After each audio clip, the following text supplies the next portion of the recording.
Hey everybody, it's Mike from the Mike Wagner Show, powered by SonicWeb Studios. Visit online at sonicwebstudios.com for your needs, and brought to you by official sponsor of the Mike Wagner Show, international warring author Mia Moses Missing, available on Amazon and paperback and ebook.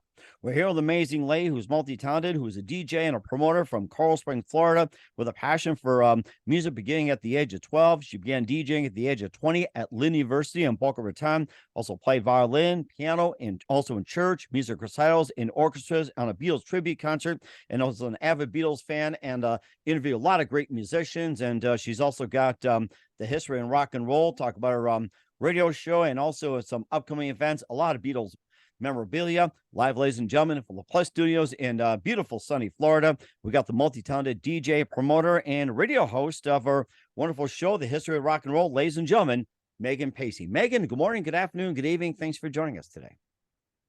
No problem, Mike. It's good to be on your show for the very first time. And I want to say thank you for this nice introduction. I appreciated it. Well, it's great to have you on board, Meagan. So you're a DJ and promoter from Coral Springs, Florida, with a passion for music beginning at 12, and you began DJing at 20 at Lynn University in Boca Raton. You also play violin, piano. You also performed in church, music recitals, and an orchestra at a Beatles tribute concert. And you also are an avid Beatles fan, and also follow a lot of music. You got the website, History of Rock and Roll. You also got events coming up. You got a radio show. And before getting to all that, Meagan, tell us how I first got started. Okay. Well, you see, it all started 20 years ago when I was 12 years old. I was into cartoon as a young kid first, and I want to know about cartoons. But then when a Disney film, Lilo and Stitch, came out, when I was watching a trailer, they were playing a song I liked called Hound Dog. And then I started liking it. And then all of a sudden, I asked my dad, who sings that song? And he said, Elvis Presley. And that's how I got to know about the king of rock and roll, Elvis. And then I start knowing about Elvis's songs like Hound Dog, because that's one of the first songs I got into. Then I know Heartbreak Hotel or Suspicious Minds. And then I start knowing about Elvis, and then start knowing about the oldies music on South Florida's oldies radio. We used to have Magic 102.7, and it's a fun radio station to listen to. You get to listen to all the music from way back then, although it's really before my time, and most people think I'm too young to know these music, and some people said they were amazed about my knowledge of music. And so that's how it happened. I went to Elvis, and then later I went into the Beatles. I've been loving the Beatles ever since, same age, and so that's how it all happened. And then as years went on, when I was 15, if someone says, why won't you be a DJ? And then I said, hey, that's a good idea. I'll be a DJ. And then I started to know who the artists were. Some people I started to know who they are, or some I don't know. It's like histories of great music from way back then. Like we first learned about the 50s, because 50s is a decade with the birth of rock and roll. The 60s is another generation that changed everything. Well, but the Beatles changed everything, not just rock music, but pop culture. And then we're into the 70s with great soft rock, with great some hard rock or classic rock, or even disco. That changed everything. So I'm into the 50s, 60s, and 70s. I would love doo-wop. I love the British invasion mostly, and I love the psychedelic. I mean, I love everything. I love the Monkees. I love Motown. I love everything, but mostly Elvis, but also mostly the Beatles. And that's what I love. And what was it one precise moment that simply influenced you into what you do in the rest of your career? What was that one precise moment for you? One precise moment? Yes. Let's see. Let's see. My most moment. Well, let's see. Ever since I got into it, let's see. My other moment I like by liking the oldies is concerts, because going to concerts was a lot of fun, and it's like going there to see people, watching the shows that brings memories alive at that time. So that's how I got into it. And then also with rock and roll, when I started going to Lynn University in Boca Raton, that's when it all happened. About 2010, I asked one of the staff saying, why won't you, well, I said, sorry, I was saying, I like to be a radio host someday. And he says, why won't you talk to Bob Trainer? And Bob Trainer's the guy who trains me what to do in the studio. So he taught me what to do, how to use the radio board, how many channels I have to use, and then I had to, and then as I got in, as I got trained by Bob, I started to do my own show. So I called it The History of Rock and Roll. I would bring my CDs, I would bring like my iPod or anything I could play on YouTube. And that's how it happened. And then later I started to get some guests on the show. Like when I started getting guests, I started to get some people I know from Florida first. That's how it happened. And yeah, that's my moment. The concerts and of course the radio. And then how about, besides the Beatles, Elvis, and all the groups you mentioned, who are some of your other favorite artists and singers growing up? Well, let's see. Oh, that's a good question. Well, besides Beatles and Monkeys and Elvis, though, I love the Rolling Stones. They're one of the greatest band I love. I love the Who, and they're one of the great bands. Um, hmm, those are good questions. I also love country music because there's some yesterday's country I love. I mean, they're fun to watch. They're fun to listen. I mean, that's all I like. So. And of course, we'll also talk about your career as well, too. Not just being a DJ, you played violin, piano, and involved a number of projects as well, too. We'll talk about that. But first, listen to the Mike Wagner Show at themikewagnershow.com, powered by SonicWeb Studios. Visit online at sonicwebstudios.com for all your needs. Looking at a professional website without breaking your budget, SonicWeb Studios is the answer. SonicWeb Studios offers fast, affordable custom web designs at below the competition rate. Call today, 1-800-303-3960. It's 1-800-303-3960 or email to support@sonicwebstudios.com. Mention Mike Wagner Show, get 20% off your first project. Sonic Web Studios, take your image to the next level. Also, time to give official shout out to our official sponsor of the Mike Wagner Show, international warring author Mia Molson-Zia.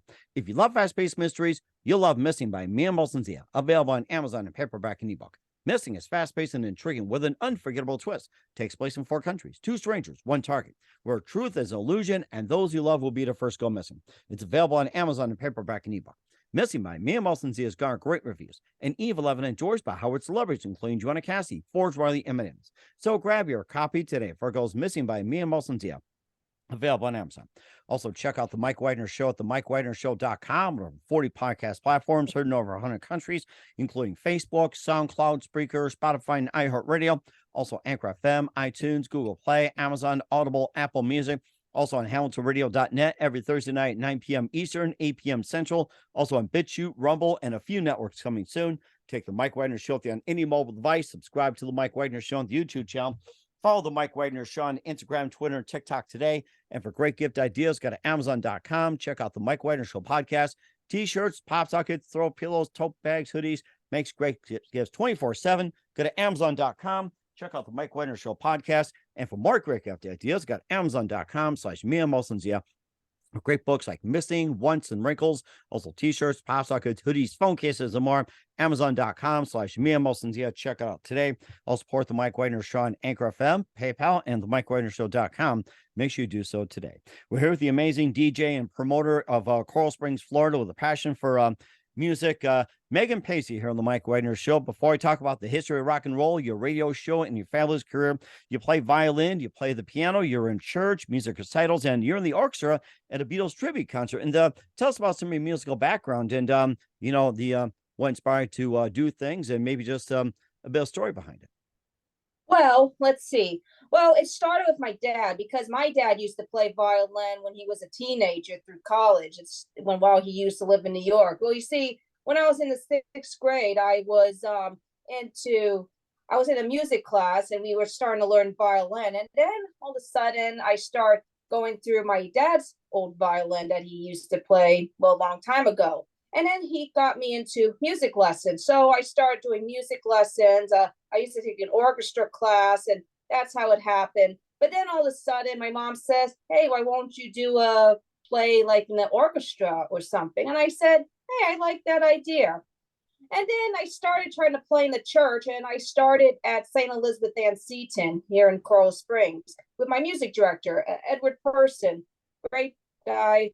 great music director, and great talented pianist. And Ed is like a brother to me. And I would play every mass every Sundays. And Hmm. also, and to keep me busy at that church, we would do Easter Sundays with the quartet, but mostly we do Christmas, and I would help Ed with Christmas music. And also, besides that, but now, as since I no longer play at St. Elizabeth, I started ending up playing in another church just temporarily, which is St. Andrew's. And we got some nice people there too. And recently, yes, I did play in an orchestra with a Beatle tribute show, which was last January with the Academy Orchestra. And that was in Stuart, Florida, Wow. conducted by Tom Stravinsky. Great conductor. And he does a great job organizing and composing all the great arrangement for the Beatle music with a Beatle band. Well, Liverpool Live. I mean, they used to do it with McCartney Mania, but now it's with Liverpool Live, and we do it at the Lyric Theater. And the truth is, it's a lot of fun doing with the orchestra. And the truth is, about me playing music, it's like a gift from the Lord. So Hmm. And that sounds like it as well too. And also, any other pursuits you plan on doing, like with playing orchestras or music or anything like that, besides DJing and having a website as well? um yeah, I would say so. Sure, Okay. All of right. And, course. and and of course you also segue over to the history of rock and roll as well too. And you got that website, got a radio show, and Yeah, tell us more about that and what inspired sure. to get that going. So tell us more about Okay. your program. Of course. Well, it's still at Lynn University, and it's a 50s, 60s, and 70s show, and sometimes 80s. We play music like to keep memories alive. We do it for fun. And also, we play Beatles mostly. We do Who Comes in Concerts. We do a tribute, anniversaries, lots others. And it's like for fun. And also, we get a lot of guests to call in on the show. And I said earlier, we get people that called in. One from Florida. We had Chris McDonald on the show when we do an Elvis topic. When we do Beatles, I would have Joe Johnson on. He's the host of Beatle Brunch, a really great personality, great friend of mine, and a most trusted guest. I had Joe on the show, and we would talk about Beatles, but what is coming up, including Paul or Ringo's upcoming concert, or what upcoming CDs or anniversaries on the Beatles. Hmm. Besides that, we have people come in the studio, including forms in a band in South Florida. Besides that, we get someone famous on the show. The first one we had someone famous was Bobby Hart, who wrote songs for the Monkees, and having Bobby was amazing and really nice guy. And then we started getting other ones famous, like we had Jim Peterick from Ides of March. He was He's a great. really good Runs one. I great. like him. Hmm. Yes, he's great. And then also we started to get others. We got Tommy James on the show. He's amazing. We had John Sebastian. We had Joey Mullen from Badfinger, if you love Badfinger. We also had Rod Argent from Zombies. We also have like photographers on the show. Elliot Lanning, he's a photographer for Woodstock. We had Henry Deltz, he's another amazing photographer in California. We had Bob Gruen, who took pictures for John Lennon from New York. I mean, Oh my he's gosh. amazing. Wow. Yes, we had Chuck Leavell on the show. He plays for the Rolling Stones for 40 years. I mean, he's another amazing guy to talk to. We had Denny Tedesco, the film director for The Wrecking Crew. I mean, he's great. Excuse me. And of course, for Beatles, we would get a lot of guests to talk about the Beatles, including Beatle authors. And this was the idea by a woman named Nicole Michael of the 910 Public Relation, and she suggested me to get some authors on the show. And I like the idea. We get Terry Crane. He wrote a book on the Beatles merchandise, the Nams. We had Jude Sutherland Kessler. She wrote a book on, she wrote a book on series on John Lennon. We even had Kenneth Womack, a Beatle historian. We also had Jay Bergen, who does a trial as a trial lawyer for John Lennon against Morris Levy. We also had Lori Jacobson on her new book, Top of the Mountain on the Beatles at Shea Stadium. Of course, Dave Swenson, he wrote the same book about Shea Stadium, but a different kind of story about Shea Stadium.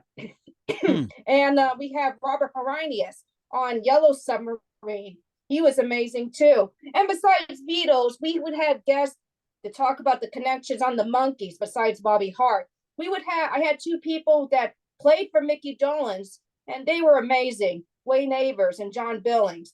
We also had a couple of people to talk about Monkees on Monkey Mania Radio, like Charles Rosenay, and Rosenay's a great guy, and I would have him talk about Beatles and Monkees because he does conventions and events on the Monkees and the Beatles.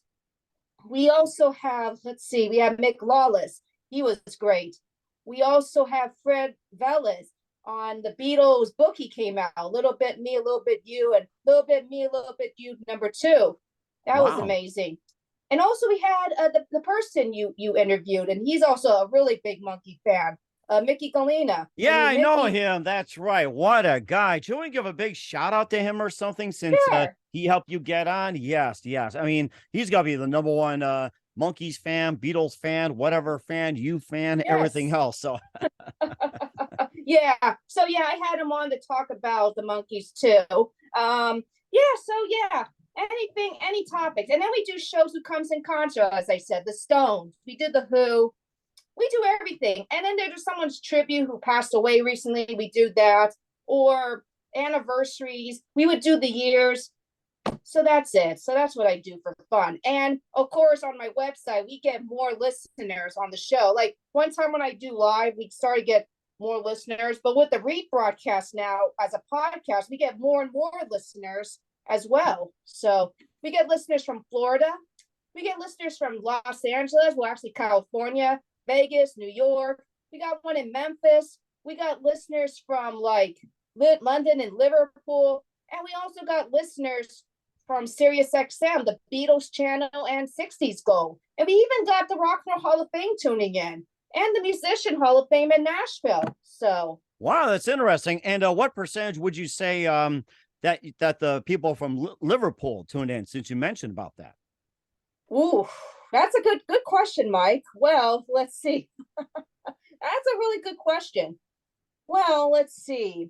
What or not percentage would be like maybe like a good portion like in the middle, the higher up, the lower. It's like where would you say like good portion of Liverpool? You said you get a good portion of people from Liverpool tuning in. Well, let's see. Maybe medium or higher. It's hard to tell. It's really hard to tell. Really hard to tell. Okay, and also too that you've been on the Beatles a lot as well too. What was the most interesting Beatles story that you ever encountered, or what was the most interesting Beatle topic that you interviewed that just really blew your mind? What was the most interesting that really stood out for you? Wow. There's a lot of topics about the Beatles that I like. I mean, let's see. That's a really good question, Michael. Let's see.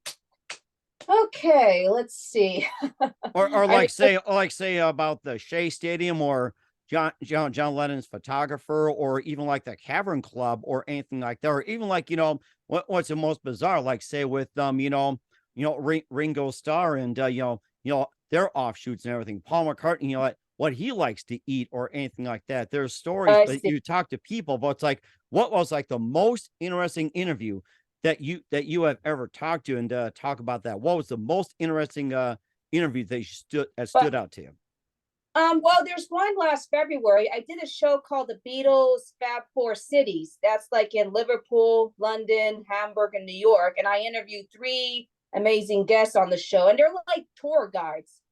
David Bedford, he's an author on Liddy Pool, and he's like a tour guide learning about Liverpool, and he's also an author on other books on the Beatles, like on the Beatles, like the 5th Beatle, like finding a drummer, or the Beatles into country music. So David Bedford's great. Another one, Richard Porter, he's another great tour guide, and he would tell you about the different locations the Beatles in London. Like you'll see where Paul lives at St. John's Wood, or he'll tell you about Abbey Road, like where the fans can walk across at that zebra crossing where the Beatles did for their album Abbey Road, or Savile Road where the Beatles did the rooftop concert, or even lots of others in London. And also there's Susan Ryan.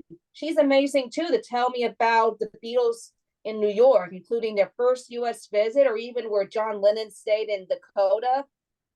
That's one I really like the most. That's one topic I like. on the Hmm. Beatles at Fab Four Cities. Now, what about the guests that directly interacted with John, Paul, George, and Ringo? It's like, who are some of the guests that you had on that were directly connected to John, Paul, George, and Ringo? Who are some of them?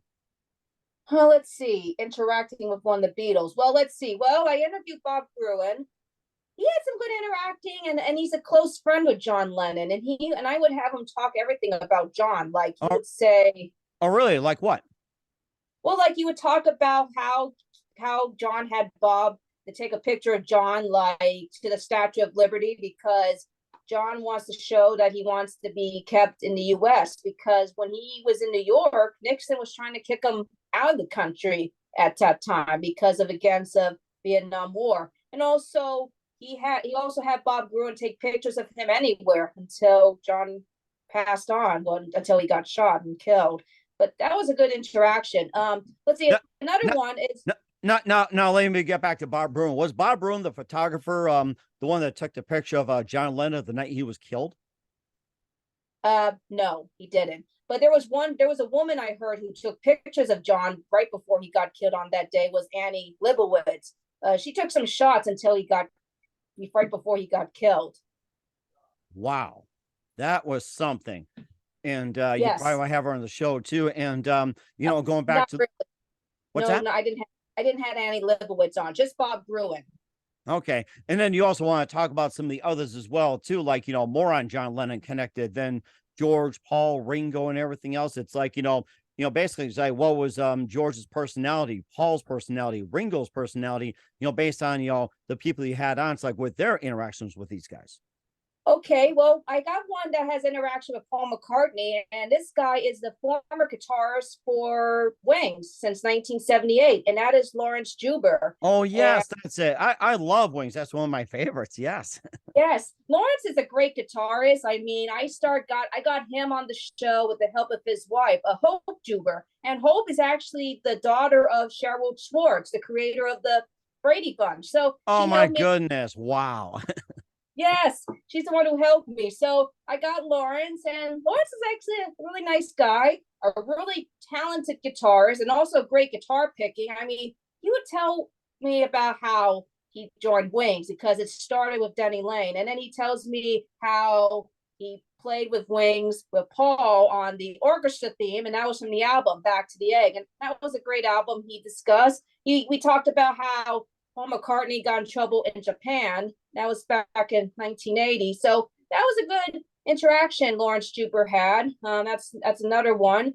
Another person who had a good interaction with George Harrison I interviewed is Joey Molin from Badfinger. I And he like told me that. a story.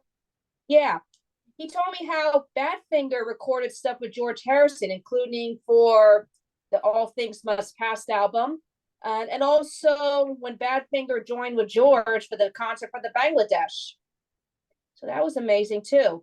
And reaction with Ringo, I interviewed a couple of people that told me some cool stuff with Ringo, including three guests I had on that were in the All Star band with Ringo. I had Mark Farner. He told me some cool, amazing Hmm. memories he had with Ringo. I had him on my show. He was terrific. Yes, from Grand Funk, great guy too.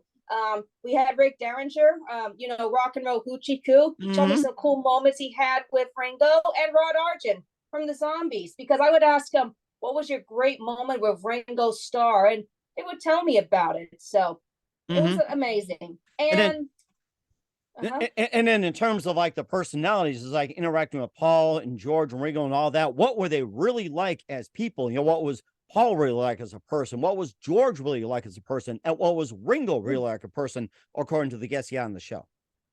Well, let's see. I mean, well, with Ringo, I mean, when I was interviewing these artists, some they said they think Ringo like has a great time with the All Star, or even he would give out peace and love because that's what Ringo is. And Paul McCartney, you can have a sense of humor, to the fans or to the people that were with him too. Or George Harrison, sometimes George can be sometimes nice and sometimes he can be the quiet Beatle because that's what he is, the quiet Beatle. So Hmm. And of course, he's one of the better guitarists as well, too. I mean, you got to Yeah. have that balance as well, too. And of course, there was an interesting thing I had about in terms of leadership, like a leadership style of John, Paul, George, and Ringo, just all the way down the board. So I guess you can say it's like, how would you describe your personality as one of the Beatles? Oh, describe the personality. Well, that's a good question. Well, it depends on how I meet them. It depends on how you meet them. If you see them, if I ever met them, I would wish I would see them nice or say hello or had a good. If they have a great sense of humor, it would be Hmm. great. Right. Even with Beatle tribute bands, when I meet them, they sound super nice to me too. Hmm. Okay. All right. And plus also too that you also and what are some of the upcoming Beatle projects that you have on your plate as well? Oh yes, Beatles on the Beach. It's promoted by a good friend of mine. I mentioned you, Mr. Daniel Hartwell. You see, it started 3 years ago, and we had Edgar Winter headlining for this event with McCartney Mania with the Academy Orchestra, and it was a fun time. And also we're going to be having one in December to make up 2 years ago. So, and we're going to be having Mickey Dolenz part for this event. So that's going to be exciting. And also the exciting news is I'll be interviewing Mickey Dolenz soon in December, which will be the week before the event. So Beatles on the Beach is on December 15th through the 18th. Besides Mickey, we're going to be having the Academy Orchestra with Liverpool Live. And we're also going to be having some great, amazing bands from around the world or around different states. Like we're going to be having Beatline. I met them at Abbey Road on the River, and I suggested them to be part for this event. I said, and I found out they're going to be part for it. So they're called Beatline. Finland. We got one from Israel, the Day Trippers. We got one from Brazil, Beat and Shout. I mean, we got everybody coming from around the states, I said, around the country. And for me, I'm going to be guest host and speaker for the event, like introducing the bands, and there'll be a lot of great activities we're going to be having and so on. So I'm actually excited to be that Beatles on the Beach, and it's fun. Mm-hmm. And it sounds like it. I'm sure they've been on beach as well too. And what are some of the other Beatle tidbits that people don't know about? What are some of the things that nobody knows about John Lennon or even Paul, George, or Ringo? It's just like you hear about the news about they like this, they like that, they got their quirks and everything. What are some of the things that it has not been mentioned in the press that you've been like talk about everything else? It's like what should we more know about John, Paul, George, Ringo that's been never been to the press, never been asked in questions, interviews, everything like that, just little tidbits. It's like, very few people know about. Hmm, I see. Well, yeah, you could say that. Well, when I learned about Beatles, used to see all the Beatles were into the press, and they had to come up with what answer they had to say in those questions. You're right. You're right. Hmm. I want to have Paul or Ringo on the show, but the truth is, it's hard to get them on the show. It really Hmm. is. Hmm. And I'm sure Paul would have no problem, I'm sure. So Yes. My moments on the Beatles is going to Beatle tribute shows, which is fun, doing a radio show. But the biggest moment I like is seeing Paul in concert. He puts on a great show. And of course, seeing Ringo. He does a great job with the All-Star Band. But yes, of course. hmm. And he also got some memorabilia as well, too. I noticed on the back wall as well, too. In the three right there, I see reminds me of that great cartoon back in the day. So Yes. Oh, that's the beat up blow up dolls back in like 1965. But what you said is correct because that is based from that Beatle cartoon, and that's been around since 1965, and that's one of those Saturday cartoons on ABC. hmm. And I learned about that cartoon. Speaking of the cartoons, I 2 years ago, while we were in the pandemic, I interviewed this animator who actually did some Beatle animations on the cartoon and Yellow Submarine, but sadly he passed away. And we were supposed to have him at Beatles on the Beach, and that is Mr. Ron Campbell. Ron Campbell, I mean, another great guy. I mean, he would talk about the Beatles, what kind of sceneries he would put in for the movie and stuff. And besides Beatle cartoons, he would do cartoons on Hanna-Barbera's, we even cartoons from Nickelodeon. Well, the earlier Nickelodeon cartoons in the 90s. But I enjoy the Beatle cartoons that Ron Campbell does. So Hmm, that's really interesting as well too. And what's your favorite cartoon besides the Beatles growing up? I'm going to throw that out there just for the fun of it. Okay, Megan, are you still with us? Okay, we froze for a minute. Megan, favorite cartoon? yeah, Hmm. we Let's froze for a see. minute. Just want to make sure you heard. Well, let's see. Okay, let's give time to Okay, think well, here. my So, favorite Beatle cartoons. Let's see. Well, there's favorite I like from the Yellow Submarine movie. The one I like is the music because George Martin, the producer, does a great job, with a great orchestra arrangement. I thought that was neat as well. The other one I like is I don't know if you remember this scene. I like when it says to Ringo, "Whatever you do, don't touch that button." And then when Ringo pressed it, he got shot out. That was funny. Or there's one scene where they meet a nowhere man named Jeremy. I thought that was cute too. So the one I like is Yellow Submarine because it's one of the great cartoons and best so far. So or you got those holes all over the place. Ringo picks up and goes, "I've got a hole in me pocket." that's it. That's the one. I like that too. and Oh, and when I was reading about the cartoon, those aren't really the Beatles voicing at themselves. It was somebody else pretends they're Beatles. Hmm.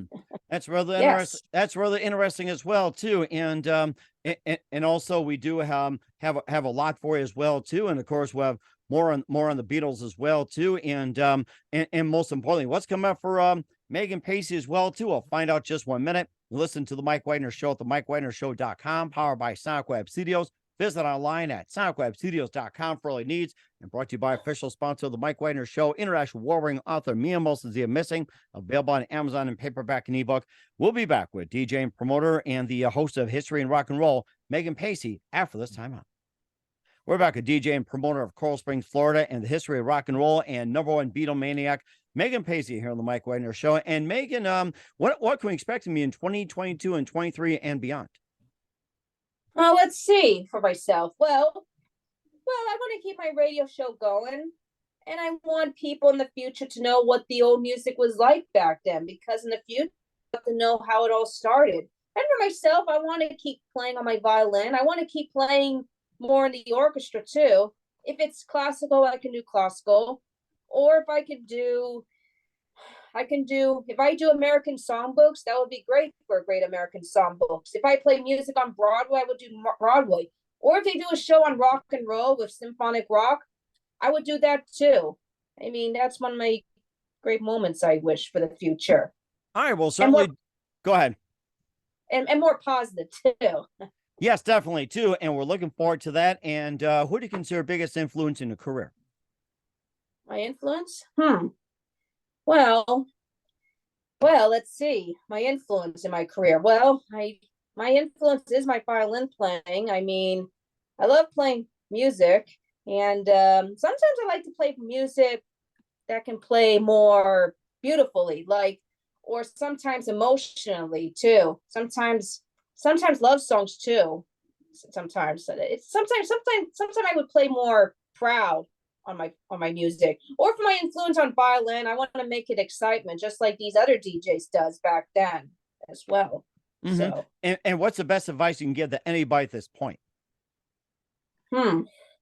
if I see given this point, I'm not sure. I'm not sure, Mike. I'm not sure.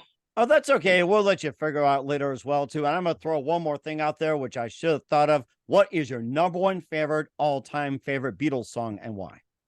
Oh my gosh.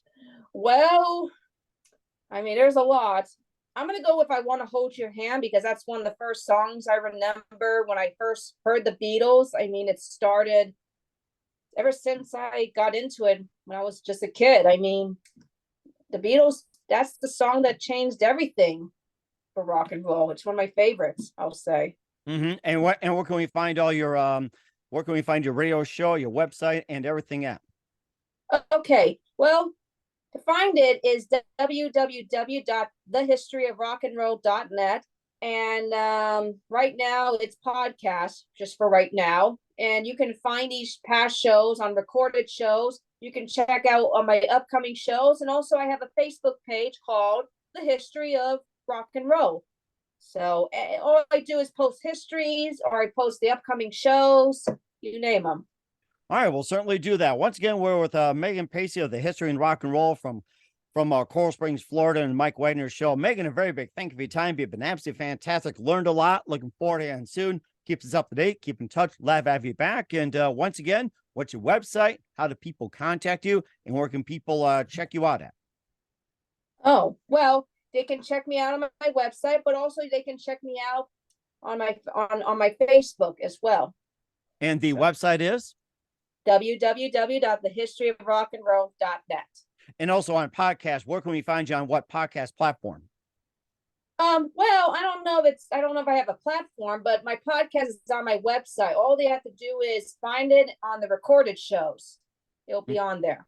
Okay, we'll certainly check that out. Once again, Meagan, a very big thank you for your time. You've been absolutely amazing. Learned a lot. Looking forward to having soon. Keep us up to date. Keep in touch. Glad to have you back, and wish you all the best. And Meagan, you definitely have a great future ahead of you.